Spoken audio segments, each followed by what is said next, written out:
So, there's a couple of things that I wanted to note, and I missed in my little introduction.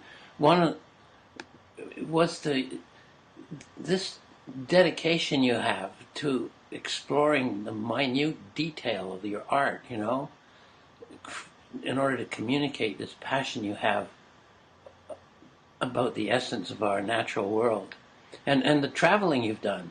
This is part of the energy that I found in you. The indigenous people on the coast of British Columbia, rural Ontario, travels in Europe, living and working in the forests of South America. You seem taking in all the sights and sounds and instruction you can possibly get to enhance, your work, your I skill. thought enough to get it all done either, or to go everywhere that I want to go. So that's the question, I guess. Like, for you, your media and your theme, how does that all work together with the energy that you put into it? I mean, can you talk about that a little bit? Yes, I hope I'm not too general and I have the gist of your question, but I think that key point is that I feel work must be authentic. So to explain that, in the earlier part of my life when I was painting, my 20s and 30s and even into my 40s, I would use reference photos more often than not. Clouds from this photo and a mountain from that photo based on my travels. Never painting other people's images, always whatever I experienced. That's what I mean by authentic. I have to have been there and explored it.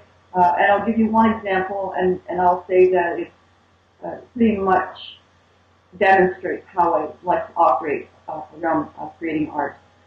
I love BC as much as I love Ontario. I love the rest of the world too, but honestly, I most enjoy painting Canada.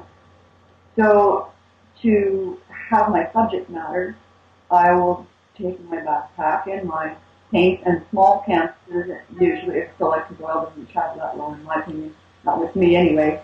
I like to get it dry and stick it in the backpack and paint fairly quickly. So I've done a lot of traveling on the Wanda Fuca Trail, which basically runs from Port Renfrew on Vancouver Island down to around Stoop in Victoria. Oh.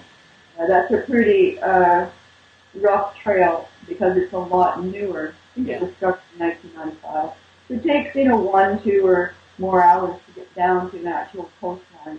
And then, have my water, my rain jacket, and a bathing suit. And because the weather's changing like every couple hours, I just try to get the emotion on the page. But I'm also beachcombing, and I'm, picking up shells and whatever, and just experiencing what it's like to be there in such a remote area where there's not another soul. Oh, great! Yeah, that's wonderful.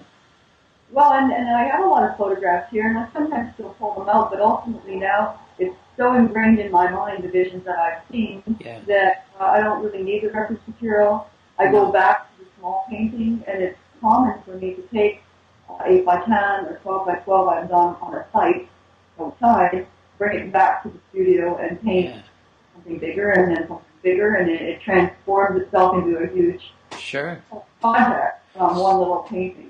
Well, what I'm imagining is it's your body that's absorbing all this stuff from the world that you're walking and walking on and with and around, and so by the time you get back to your studio, you're just filled up with it, and you can pour it out onto the canvas.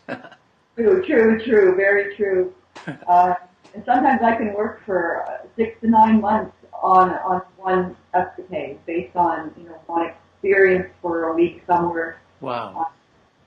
And it kind of gets blended together that I sometimes can't say this is Botanical Beach or this is the Mount Currie Range, because the images blend together in my mind, and then they get a little bit complicated on the canvas. I can't say it's here or there. That contributes, that kind of blending contributes to the dreamlike quality. In a way, right? It's as if we're there and we're not there. But this is what I love about oils, Donato. is I'm pretty much creating every painting just from oil now. For a long time, I was putting oil over the acrylic and using acrylic with a brush and making my composition and then finishing the oil. But now the dreamy quality is that because I'm working, we say a la prima, it's not all in one session that I'm painting, but it's wet on wet. Yes. So I get a lot of that kind of blending that makes it softened around the edges. Yeah. Okay, that's just great.